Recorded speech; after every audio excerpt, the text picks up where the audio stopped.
Hello and welcome to the One Life Church devotional series where we cover the entire Bible in 20 months. Well, today's chapters are Isaiah 52 and 53. I'm here in Nairobi and I found myself a little corner in the Turkish lounge actually. And so a strange place to be talking about the Messiah. So Isaiah 52 says, "You were sold for nothing and without money you will be redeemed."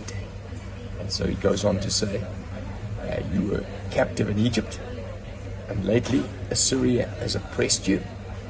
But he says, you're going to be redeemed without money.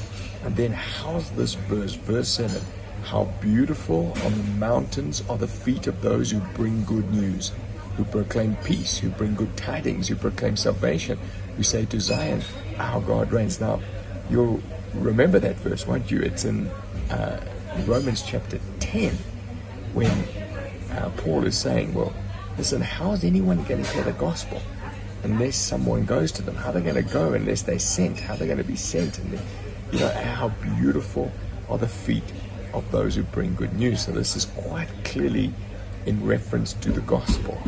The Lord will lay bare his holy arm in the sight of all the nations. He certainly was hung bare on the cross, wasn't he? And all the ends of the earth will see the salvation of our God as he's lifted up. See, my servant will act wisely. He'll be raised up, lifted up. That's in reference to his crucifixion. Just as there were many who were appalled at him, his appearance was so disfigured beyond any human being, and his form marred beyond any human likeness. Talking about how he was beaten, how his beard was plucked out of him, how he was hung up there as a sacrifice. Now, if you think that was an astonishing prophecy of Jesus, wait until you get to Isaiah 53.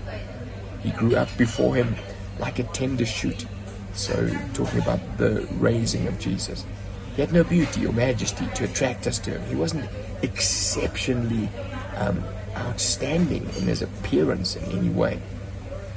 He was despised and rejected by mankind, a man of suffering, familiar with pain.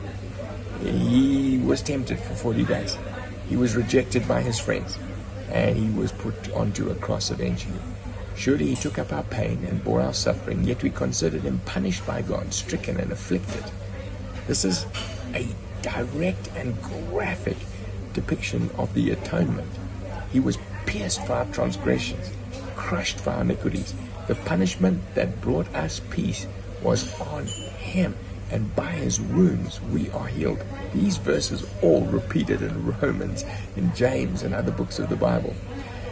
We all like sheep have gone astray. Each one has turned to our own way, and the Lord has laid on him the iniquity of us all. And so God laid our sin on Jesus. And this was prophesied by Isaiah hundreds of years before he came. He was oppressed and afflicted, yet he did not open his mouth. He was led like a lamb to the slaughter. Remember, he didn't reply when he was accused. For he was cut off from the land of the living in this condition, and he was punished. He was assigned a grave with the wicked. So in other words, he hung there on the cross between those two criminals, and with a rich man in his death. It even speaks of the grave that was given to him by Joseph of Arimathea, though he had done no violence, nor any deceit was found in his mouth. And so James tells us that he was tempted in every way, yet was without sin. Yet it was the Lord's will to crush him and to cause him to suffer. And though the Lord makes his life an offering of sin, he will see his offspring and prolong his days. In other words, it's for the sake of you and me, his offspring, that God allowed that to happen to him. After he had suffered, he will see the light of life. In other words, that's speaking of his resurrection. And then the very last verse, for he bore the sin of many and made intercession for the transgressions. Now, that's exactly what he's doing right now, isn't he? He's interceding on your behalf and on my behalf. And here I am in this Muslim lounge, and he died on that cross for you, for me, and for every one of them. And he spoke about it hundreds of years before he came in such detail.